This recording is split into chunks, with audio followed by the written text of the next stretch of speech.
7 to the power 2 equals 49. 5 plus 4 equals 9 and 5 minus 2 equals 3. 49 minus 9 equals 40. 40 times 3 equals 120. But this answer is not right, because according to the order of operations, we must solve parentheses, then exponents, then multiplication and division, and finally addition and subtraction.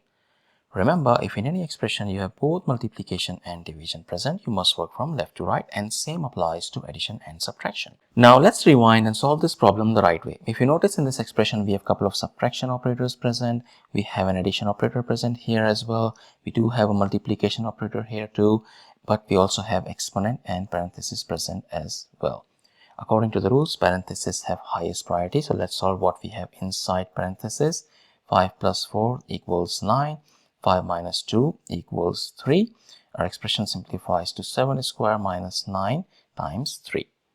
Now after parenthesis, the highest priority is exponent, so we need to solve this part. 7 to the power 2, that gives us 49. Our expression becomes 49 minus 9 times 3. Now we have two operators left here, subtraction and multiplication, and according to the rules, multiplication has higher priority over subtraction. So we need to solve this multiplication first. 9 times 3, that equals 27.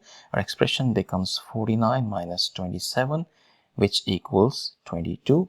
And that is the final and correct answer to this question. Thank you for watching. Please like the video, comment your answers, and subscribe to our channel.